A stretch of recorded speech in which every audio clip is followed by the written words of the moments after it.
नमस्कार, मनी मंत्र में आप सभी का बहुत बहुत स्वागत है। मैं हूं राहुल गुप्ता। आज हम बात करेंगे आपके घर के बारे में। आज बात करते हैं रियल एस्टेट क्षेत्र के बारे में। रियल एस्टेट एक ऐसा क्षेत्र है जहां जितने भारी निवेश की जरूरत होती है उतना ही अविश्वास का माहौल यहां पर देखा गया है।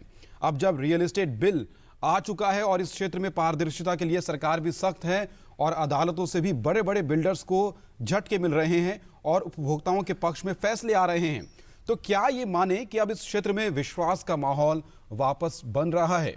उम्मीद तो है, लेकिन आज भी कई ऐसे उपभोक्ता हैं जो सालों बाद भी बिल्डर से मिलने वाले अपने घर का इंतजार कर रहे हैं। आज हम बात करने वाले हैं रियल एस्टेट क्षेत्र के बारे में ही और इसमें हो रहे बदलावों के बारे में ही। रियल एस्टेट एक्ट लागू हो चुका है और उसके असर के बारे में भी हम बात करेंगे। अगर आपने कहीं पर घर खरीदा हुआ है लेकिन आप बिल्डर से परेशान हैं तो आप अपनी परेशानी हमें बता सकते हैं। हम कोशिश करेंगे कि सटीक से सटीक आपको उसका समाधान बताया जाए। इस विषय पर खास बातचीत के लिए हमारे साथ विशेष मेहमान यहां पर मौजूद हैं। सुधीर कृष्ण, पूर्व सचिव शहरी विकास मंत्रालय। सुधीर सर, बहुत बहुत स्वागत है आपका स्टूडियो में। और आपके मन में जो भी सवाल है आप हमें सवाल फोन के जरिए हमें बता सकते हैं। हमारे फोन नंबर्स हैं 0112309768 और 0112309765। ये आधे घंटे का लाइव कार्यक्रम है सुबह 10 बजे तक। तो इस लाइव कार्यक्रम के दौरान फोन करने के अलावा आप हमें ईमेल भी कर सकते हैं। हमारा ईमेल एड्रेस है ddmoneymantra@gmail.com। आज हम बात करने वाले हैं आपके घर के सपने के बारे में। बहुत भारी पूंजी का निवेश इसमें करना होता है। एक घर का सपने को पूरा करने के लिए पूरे परिवार की आमदनी कई बार इसमें लग जाती है, लेकिन अगर आपको धोखा मिले तो बहुत से लोगों का जीवन बड़ी परेशानियों में चला जाता है। Sudhir ji, real estate act अब लागू हो चुका है 1 मई से और उसके बाद कुछ बदलाव ज़मीनी स्तर पर भी देखे जा रहे हैं, लेकिन अभी भी काफ़ी कुछ किया जाना बाकी है। कई राज्यों में जिस तरह से एजेंसी बननी है, अथॉरिटी बननी है, उसके बाद इसका पूरा इम्प्लीमेंटेशन होगा। रियल एस्टेट एक बिल जो 1 मई से एक्ट के रूप में लागू हो चुका है, क्या क्या तब्दीलियां अब तक इस क्षेत्र में हमने देखी हैं? पहले तो मैं ये कहूँगा कि भारत सरकार ने और पार्लियामेंट ने ये एक्ट ला के बहुत अच्छा काम किया है, क्योंकि रियल एस्टेट सेक्टर जितना महत्वपूर्ण है जनता के लिए और उतना ही ये समस्याओं से घिरा हुआ था। तो इस एक्ट के माध्यम से, इस एक्ट के द्वारा लगभग सभी समस्याओं का समाधान इसमें मिल रहा है। जैसे कि रियल एस्टेट में अच्छे भी डेवलपर थे और ऐसे डेवलपर थे जिनको हम फ्लाई बाय नाइट ऑपरेटर कहते हैं, जो कि आज हैं और कल नहीं हैं, पैसे लेके लोग गायब हो गए या प्रोजेक्ट बना के नहीं दिया। तो अब ये एक्ट के तहत registration of project, registration of real estate agent, ये सब करके ये फ्लाई बाय नाइट ऑपरेटर्स को हटा दिया जाएगा और इसके साथ ही जो अच्छे डेवलपर्स हैं उनको एक माहौल मिलेगा जिसमें वो अच्छे ढंग से, साइंटिफिक ढंग से या प्रोफेशनल ढंग से काम कर सकेंगे। जनता को, जो इन्वेस्टर्स हैं, उनको अपने प्रोजेक्ट के बारे में कंट्रोल मिलेगा प्रोजेक्ट पर। उनको अनावश्यक पैसे नहीं देने होंगे और जब वो पैसे देंगे तो वो उनको समय से उनको पता रहेगा कि क्या हो रहा है, उस पैसे का कहाँ लग रहा है, प्रोजेक्ट की प्रोग्रेस क्या है। और अगर प्रोजेक्ट उनको समय से नहीं मिली तो डेवलपर के ऊपर ये बंधन होगा कि वो उनको इंटरेस्ट समेत उनको कॉम्पेंसेशन दे। ये सब बातें इसमें बनाई गई हैं। अब ये सब बनाना तो अच्छी बात है, लेकिन एक्ट के अलावा इस एक्ट को काम में लाने के लिए जो अथॉरिटीज़ बननी हैं, रूल्स बनने हैं, ये सब अभी काम ऐसे हैं जो कि आशा मैं करता हूँ कि सरकारें, केंद्र सरकार को यूनियन टेरिटरीज़ के बारे में बनाना है और राज्य सरकारों को अपने अपने राज्य के विषय में एक्ट बनाने हैं, अथॉरिटीज़ बनानी है, अपीलेट अथॉरिटीज़ बनानी है। ये सब समयबद्ध रूप से बनाना है। तो अगर ये समय से आ गई सब चीज़ें, जो आशा करता हूँ मैं कि आ जाएंगी, तो ज़रूर ही ये एक्ट जो है वो जनता की सभी समस्याओं का समाधान रियल एस्टेट सेक्टर में कर सकेगा, ऐसा मेरा मानना है। लेकिन जनता के बीच में, जैसे उपभोक्ताओं के बीच में इस क्षेत्र में पैसा लगाने से पहले अविश्वास का माहौल जो हमेशा बना रहता था, क्या उस माहौल को खत्म करने में ये एक्ट काफ़ी कारगर साबित होगा? इस एक्ट में, जी हाँ, इसने ये अब तक क्या था कि प्रोजेक्ट का अप्रूवल कहीं से ना हुआ हो, केवल प्रोजेक्ट इसके डेवलपर के दिल में है या उसने एक नॉमिनल अप्रूवल कहीं से कोई सा भी एक ले रखा है, तो प्रोजेक्ट को नोटिफाई करके जनता से पैसे लेना शुरू कर देते थे। लेकिन अभी एक्ट ने ये कहा है कि अगर प्रोजेक्ट को प्रॉपर अप्रूवल्स नहीं मिले हैं, जिसमें कि प्लान का अप्रूवल प्लानिंग अथॉरिटी से और तमाम तरह के अप्रूवल हैं, जब वो सब अप्रूवल मिल जाएंगे तभी वो इस प्रोजेक्ट को एडवर्टीजमेंट के ज़रिए जनता से पैसे लेना शुरू कर सकते हैं। Without proper approvals developer can not advertise the project and can not accept money from the investors. अब ये भी है कि जो बिल्डर बायर एग्रीमेंट साइन करने के पहले सारे अप्रूवल होना चाहिए और तब उसके बाद 10% का पहला इंस्टॉलमेंट वो बायर से ले सकता है। अब तक ये था कि बिना कुछ हुए ही वो पैसे लेना शुरू कर देते थे कि प्री अप्रूवल या प्री कंसेप्शन से ही स्टेज से पैसे लेना, अब वो बंद हो गया, वो इलीगल हो जाएगा वो। और सुधीर जी, आप क्योंकि शहरी विकास मंत्रालय में रहे हैं और ये कहा जाता था कि पहले कोई कानून ही नहीं था, अगर सरकार कोई प्रशासन कोई कदम भी उठाना चाहे इस क्षेत्र को सुधार के लिए तो कोई कानून ही मौजूद नहीं था, लेकिन अब एक कानून आपके सामने मौजूद है। तो अगर सख्ती दिखाई जाए तो जाहिर तौर पर मतलब जो भी ग्रे एरियाज थे पहले, जहां पर भी आप उपभोक्ताओं को परेशान करने के बिल्डर्स के पास उपाय थे, उन तमाम लूज पॉइंट्स को एक तरह से कस दिया गया। मतलब ये देखिए, पहले एक्ट थे तो ये तो कहना थोड़ा सा कि जैसे कानून थे, जैसे कि इंडियन पीनल कोड है तो चीट एंड फ्रॉड के हैं प्रोविजंस हैं उसमें, चीटिंग और फ्रॉड के। लोग जाते थे कोर्ट में बिल्डर्स के अगेंस्ट, चीटिंग का केस लेके, फ्रॉड के केस लेके। कॉन्ट्रैक्ट एक्ट है, लॉ ऑफ टॉर्ट्स है, फिर कंज्यूमर प्रोटेक्शन एक्ट है। तो ये था, मगर इतने सारे एक्ट थे कि आप एक कंज्यूमर है तो वो 6 एक्ट में लेके 6 कोर्ट में अप्लाई करे तो फिर वो दिन रात यही करता रहे। एक तो पैसे इन्वेस्ट किए हैं और उसके बाद वो बजाय कि उसको प्रोजेक्ट मिले वो कोर्ट कचहरी के ही चक्कर लगाता रहे, जो कि समय और पैसे दोनों का नष्ट होना है और एनर्जी और अपने स्वास्थ्य का हानि तो होनी ही है। तो इस एक्ट के तहत वो सारे जो अलग अलग बिखरे हुए जो कानूनी फ्रेमवर्क थे वो सबको एक में ला दिया गया है। प्लस थोड़ा जो आपस में तालमेल भी हो गया है, वरना कंज्यूमर प्रोटेक्शन एक्ट और कॉन्ट्रैक्ट एक्ट उसमें आपस में तालमेल है या नहीं है ये कोई मुद्दा था नहीं, अब सब एक में आ, इस एक्ट ने सबको बांध दिया है। तो एक बहुत अच्छी बात आ गई है इससे। जी, महाराष्ट्र से एक कॉलर आए हैं सुधीर जी, उनसे बात कर लेते हैं। ईश्वर है इनका नाम। ईश्वर जी नमस्कार, पूछिए अपना सवाल। सर, मैं ईश्वर काकरे बात कर रहा, गाँव कुप्पा, जिला पुलिस से, महाराष्ट्र से। जी, सवाल पूछिए। मेरा यह सवाल है सर, रियल एस्टेट का जो आज निकला है उसके बारे में, ग्रामीण भागों में उससे क्या कुछ हो सकता है, इसके बारे में मुझे जानकारी चाहिए। ग्रामीण भागों में, ग्रामीण इलाकों के बारे में आपने पूछा है? हाँ, ग्रामीण इलाके के बारे में। देखिए, ये एक्ट जो है ये वैसे तो एक्ट के तहत ये नोटिफाइड प्लानिंग एरियाज और सिटीज़ जो हैं शहरों के लिए है, लेकिन राज्य सरकार और अथॉरिटी जो बनेगी उसके हक में ये है कि वो किसी भी क्षेत्र को, चाहे गांव को भी इसमें वो लागू कर सकते हैं कि एरिया। क्यों? इसलिए वो बनाया गया है कि वो एरिया कहने को तो गांव है लेकिन शहर के पास है और वहाँ पर वही सब डेवलपमेंट हो रहे हैं जो शहर में होते हैं। इसलिए राज्य सरकार को अधिकार दिया गया है कि एक्ट के तहत कि वो एक नोटिफिकेशन के ज़रिए इस एक्ट को ग्रामीण क्षेत्र में भी जारी कर सकते हैं। जी, और जिस तरह से पहले ये कहा जाता था कि आपने प्रोजेक्ट लॉन्च किया, यानी उससे पहले ही आपने उपभोक्ताओं का अपना सामान बेचना शुरू कर दिया, अपने फ्लैट्स बेचने शुरू कर दिए। आपके पास ज़मीन नहीं है, आपके पास कोई प्लानिंग नहीं है, आपका नक्शा भी किसी अथॉरिटी से पास नहीं हुआ है, फिर भी बिल्डर अपने प्रोजेक्ट में से फ्लैट्स जो जिनकी कीमत लाखों में होती है वो ग्राहकों को बेचना शुरू कर देते थे और ग्राहक भी खरीदते थे। अब वो तस्वीर बिल्कुल भी नहीं है। बिल्कुल। तो अभी ये हो गया है कि ग्राहक की मजबूरी है, क्योंकि सबकी तमन्ना होती है कि एक घर होना चाहिए जीवन में। जैसे पहले हम सुनते थे कि रोटी, कपड़ा और मकान सबकी तमन्ना है, तो आज के दिन में रोटी और कपड़ा की भी प्रॉब्लम नहीं रह गई, सबके पास है, कोई नंगा नहीं है और कोई भूखा नहीं है। लेकिन अब ये है कि मकान की सबकी तमन्ना है, तो इसलिए लोग अपने उत्साह में, उत्तेजना में वो एडवर्टीजमेंट देख के कि सस्ते में घर मिल रहा है ले लेते थे और ज़्यादातर लोग मुसीबत में फंसते थे। इसलिए एक्ट ने अब ये कर दिया है कि अप्रूवल मिलने के बाद ही तब एडवर्टाइज कर पाएंगे। और एक और मुद्दा देखा जाता था कि जिस तरह से किसी बिल्डर ने कोई प्रोजेक्ट लॉन्च किया, उसको पैसे मिले, वो पैसे उस प्रोजेक्ट में लगाने की बजाय किसी दूसरे प्रोजेक्ट में बिल्डर पैसे लगा देता था ताकि उसको नेक्स्ट प्रोजेक्ट लॉन्च करने के लिए पैसे की कमी ना झेलनी पड़े और जो मौजूदा प्रोजेक्ट है उस पर से उसका ध्यान हट जाता था।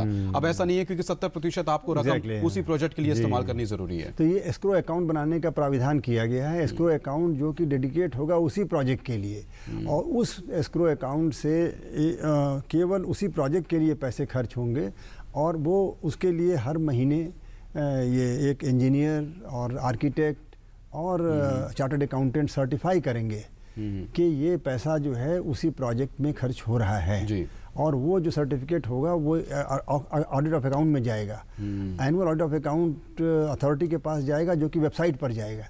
सो जो बिल्डर पैसे को कहाँ यूज़ कर रहे हैं वो सारी सूचना जनता को वेबसाइट के जरिए मिलेगी है। जी ब्रेक पर जाने उससे पहले एक ईमेल ले लेते हैं। देवेश एन श्रीवास्तव का ईमेल आया है। वो कहते हैं कि जो एग्रीमेंट हुआ है, एक तो उसमें सेल डीड में कोई मेजरमेंट का एग्जैक्ट जिक्र नहीं है, और दूसरा उनका सवाल है कि एफएसआई उसमें इंक्लूड किया गया है कि अगर एफएसआई अवेलेबल होगी तो बिल्डर नए फ्लोर बना सकता है।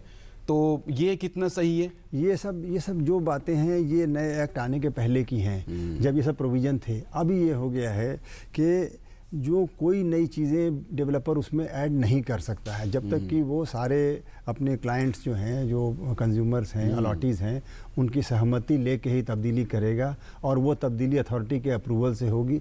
अब तो बिल्कुल हाथ बांध दिए गए हैं कि जो आपने साफ़ सुथरा काम करना है, कि जो प्रोजेक्ट में आपने नोटिफाई ओरिजिनली किया है उसमें ही आपको सीमित रहना पड़ेगा। और ये कब से, 1 मई से बाद या 1 मई से पहले? मतलब 1 मई के पहले के प्रोजेक्ट जो हैं जिसमें कंप्लीशन सर्टिफिकेट नहीं मिला है वो भी इसमें शामिल हो जाएंगे। वो भी शामिल हो जाएंगे। जिस तरह से हम एनसीआर क्षेत्र में देखते हैं कि 3 टावर, जब आपने फ्लैट खरीदा आपके नक्शे में 3 टावर हैं, लेकिन जब पोजीशन मिलने के करीब आए आपने देखा कि एक चौथा टावर जो आपके एकदम घर के सामने, पहले वो खुला एरिया था लेकिन आपके घर के सामने अचानक एक और टावर खड़ा हो गया। और बिल्डर का ये कहना होता है क्योंकि अब एफएसआई अवेलेबल है, फ्लोर एरिया जो एफएआर अवेलेबल है, तो इस वजह से आप वो स्वतंत्र है अपना एक टावर खड़ा करने के लिए, लेकिन अब वो मुमकिन नहीं है। अब वो मुमकिन नहीं है, बिल्कुल नहीं मुमकिन है। और पहले भी छोटे क्लॉज कहीं डाल देते थे कुछ, अब वो सब संभव नहीं है। अब ये अथॉरिटी जो है, अथॉरिटी एक मॉडल एग्रीमेंट भी, ड्राफ्ट भी प्रिस्क्राइब करेंगे, बिल्डर बायर एग्रीमेंट का ड्राफ्ट भी वो वेट करके देंगे कि यही एग्रीमेंट का ड्राफ्ट होगा, और उसमें ये सब डालना ही होगा कि कोई भी इसमें तब्दीली नहीं की जा सकेगी। अगर किसी प्रोजेक्ट में ऐसा हुआ है तो वो उपभोक्ता कहाँ पर जा सकते हैं? अभी तो अथॉरिटी के पास जाएंगे वो, अगर वो बिल्कुल जाएंगे और अथॉरिटी उनको नोटिस देगी, वो डिमोलिश किया जाएगा, और उसके बाद जो है अगर डिमोलिश नहीं किया तो उसकी डिमोलिश तो करना ही करना है, उसमें कोई चॉइस नहीं, फाइन लगेगा अलग से डेवलपर पे। आपने कहा कि राज्यों में अभी एक अथॉरिटी बननी है इस एक्ट को पूरी तरह से इम्प्लीमेंट करने के लिए, अगर अभी वो नहीं बनी है तो जो मौजूदा जो भी प्रशासन अथॉरिटी है वहाँ पर उपभोक्ता जा सकते हैं? जी, अभी ये है कि उन्होंने ये एक्ट में ये प्रोविज़न किया है कि जो सेक्रेटरी हैं डिपार्टमेंट ऑफ हाउसिंग के, उनको एडहॉक अथॉरिटी नोटिफाई किया जाएगा। जब तक अथॉरिटी नहीं बनती है तो secretary to government in charge of housing sector, इस एक्ट के तहत जो भी सेक्रेटरी हैं वो अथॉरिटी का काम करेंगे। जब अथॉरिटी बन जाएगी तो उनको सारे केस उनको ट्रांसफ़र कर देंगे, तो काम तो चलता रहेगा।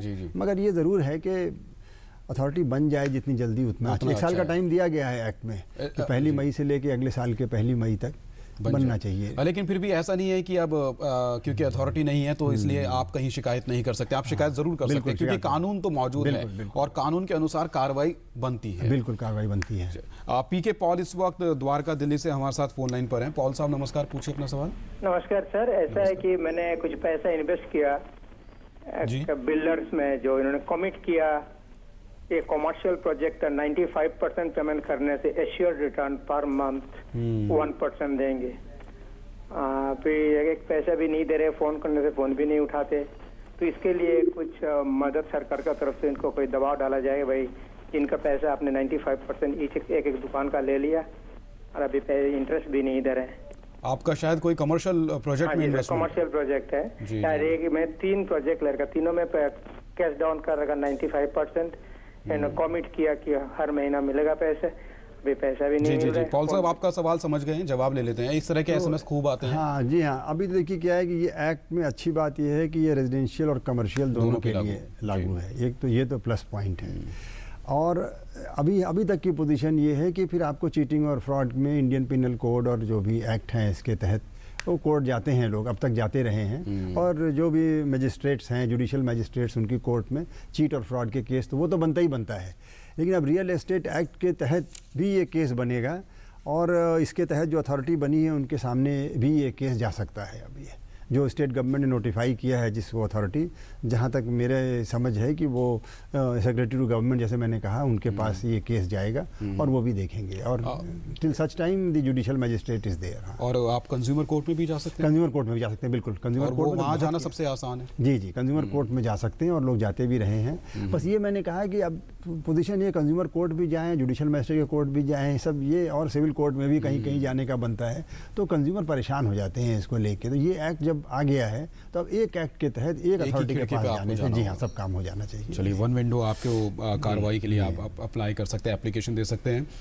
सहारनपुर से अगले कॉलर हैं आर के चोपड़ा। चोपड़ा जी नमस्कार, पूछिए अपना सवाल। हाँ सर, मेरा क्वेश्चन ये है कि मेरे पास गोर सिटी का फ्लैट है, जी, तो उसमें इनका जो मेंटेनेंस चार्जेस है उसके ऊपर कोई कानून है कि भाई क्या लेंगे?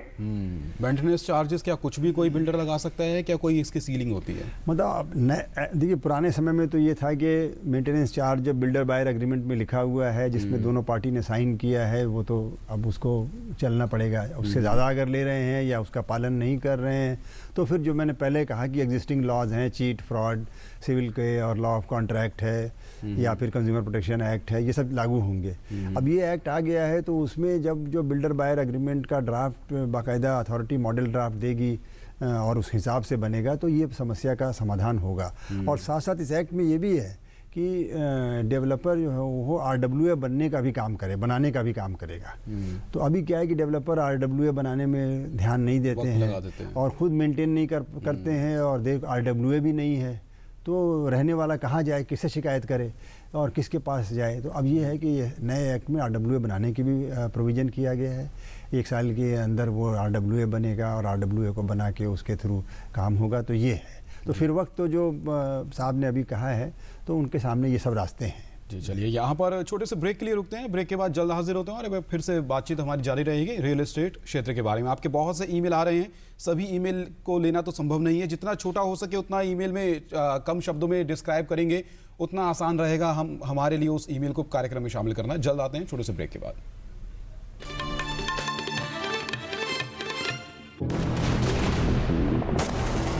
I fire hard and I fire strong. I like solving problems. Facing an enemy at a higher position is a problem. Being 2 points down is a problem. And the bigger the problem, the sweeter the victory. What do I like more? Going to battle or firing my pistol? I like the fact that I do both for India. We are India's most exciting workplace and we are making you an offer. The Indian Army. Live a life less ordinary. प्रधानमंत्री ग्राम सड़क योजना ने हम गांव वालों के लिए तरक्की के रास्ते खोल दिए।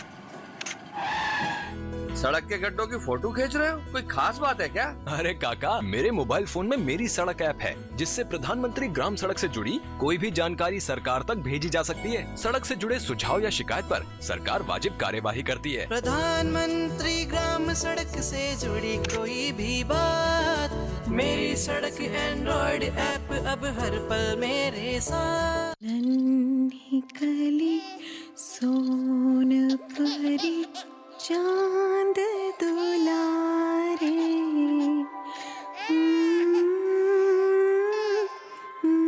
नहीं पानी तो पिला दो। 6 महीने तो होने दे। दूध पिए रोज दादी ना दे दो। रुक जा, पहले 6 महीने तो होने दे। उसमें क्यों नहीं? क्योंकि 6 महीने से पहले कुछ और खिलाया पिलाया तो हो जाएगा दस्त। 6 महीने तक सिर्फ मम्मी का ही दूध, समझी? अरे वाह। बच्चे की सलामती, अच्छी सेहत और मस्तिष्क के पूर्ण विकास के लिए स्तनपान बहुत ही जरूरी है। आइए हम सब मिलकर अपने बच्चों को एक बेहतरीन शुरुआत दें। स्तनपान के लिए पूर्ण सहयोग दें। सब ठीक रहा?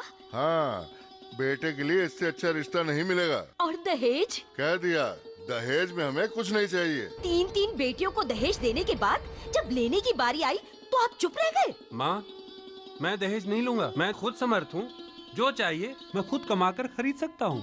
बेटियों की माँ होकर भी मैं भूल गई कि मेरी होने वाली बहू भी किसी की बेटी है। नहीं चाहिए हमें दहेज। दहेज लेना और दहेज देना कानूनन अपराध है। ये साइड से थोड़े छोटे कर दे जल्दी।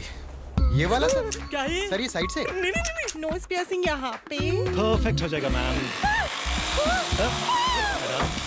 बिल्कुल दर्द नहीं होगा, पता भी नहीं चलेगा। कुछ ऐसा ही करते हैं आप अपने गियरलेस स्कूटर के साथ। गियरलेस स्कूटर में कोई भी 40 ऑयल नहीं, सिर्फ सर्वो स्कूटोमैटिक 4ST ही डालिए। इसके फ्रिक्शन मॉडिफायर्स इंजन की परफॉर्मेंस बढ़ाए और आपकी राइड स्मूदर बनाए। Servo Scootomatic 4ST। 2 बूंद जिंदगी के, इन्हीं 2 बूंदों ने इस देश को पोलियो से आजादी दिलाई। इन जैसे हजारों नायकों ने मीलों का सफर तय किया, हर बच्चे तक इन 2 बूंदों को पहुंचाया। लेकिन देखिए, ये लड़ाई अभी खत्म नहीं हुई है। अभी भी भारत में बच्चों को पोलियो और अन्य बीमारियों के टीके लगवाने हैं, ताकि हमारे बच्चे स्वस्थ और खुशहाल जिंदगी जी सके। 25 सितंबर को अपने 5 साल तक के बच्चों को पोलियो की खुराक अवश्य पिलाएं।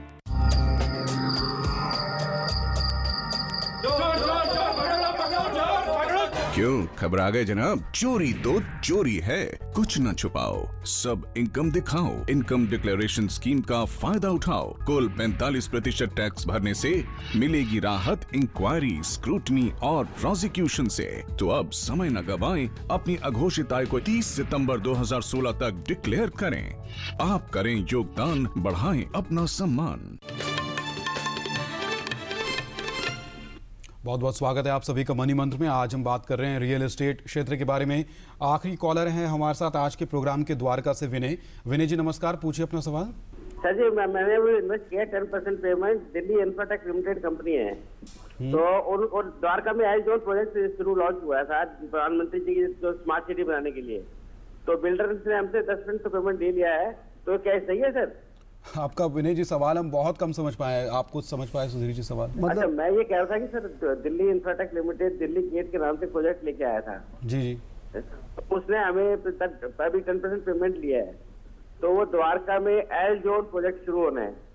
तो द्वारका में प्राइम मिनिस्टर ने कहा था कि स्मार्ट सिटी बनानी है हर जगह, तो ये एल जोन स्मार्ट सिटी के लिए अप्रूव हुआ था, तो हमने 10% पेमेंट दे दिया बिल्डर्स को। क्या ये सही है सर?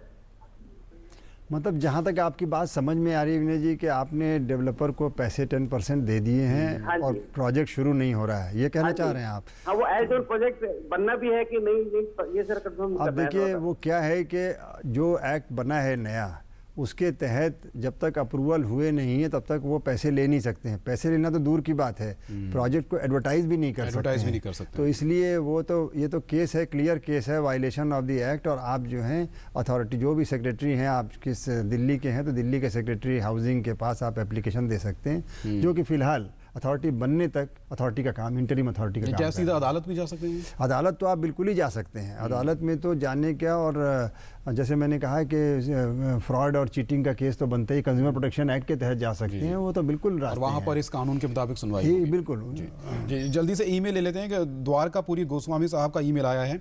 उनको पोजीशन मिलना था 30 जून 2016 को, लेकिन पोजीशन नहीं मिला है।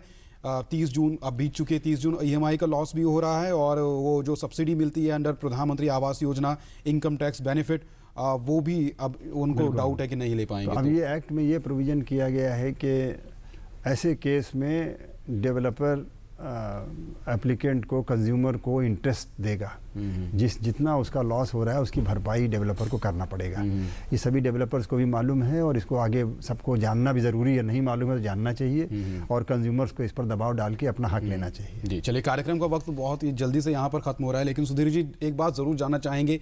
बिल्डर्स के जो काम है उनको लगाम लगाने के लिए ये एक्ट लागू हो चुका है, लेकिन जो स्थानीय प्रशासन है उस पर भी कुछ जिम्मेदारी बन जाती है। बहुत ज़रूरी है ये थोड़ा सा इस एक्ट में, जबकि इस एक्ट को मैं 99% मार्क देने को तैयार हूँ, लेकिन 1% छूट जा रहा है देना, इसलिए कि जिस अथॉरिटी के बेसिक सपोर्ट के बगैर ये प्रोजेक्ट पूरे नहीं हो सकते हैं या यूज़ नहीं कर सकते। मान लीजिए पानी का कनेक्शन देना है, अगर वाटर बोर्ड या जो भी अथॉरिटी पानी देगी, पानी नहीं देगी तो डेवलपर क्या कर सकेगा। इसी तरह से बिजली का कनेक्शन देना है, अगर बिजली का कनेक्शन नहीं दिया तो डेवलपर क्या करेगा, फिर जनरेटर लगाएगा, उससे कॉस्ट बढ़ जाएगी, प्रोजेक्ट की मेंटेनेंस कॉस्ट बढ़ेगी।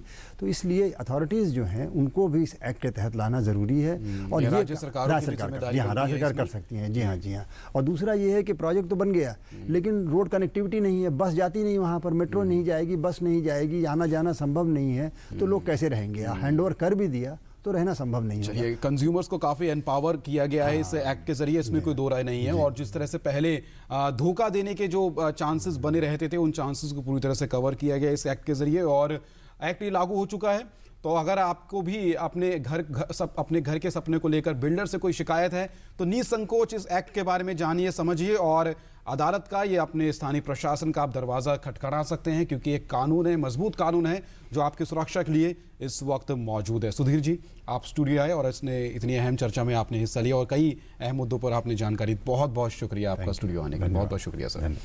और इसी के साथ ही आज के लिए हमारी पूरी टीम को दीजिए इजाज़त। आज हमारी कोशिश थी रियल एस्टेट क्षेत्र के हो रहे बदलावों को जानने के लिए और रियल एस्टेट एक्ट के जो फ़ायदे हैं उसको और अच्छे तरीके से समझने के लिए। आज के लिए इतना ही, नमस्कार।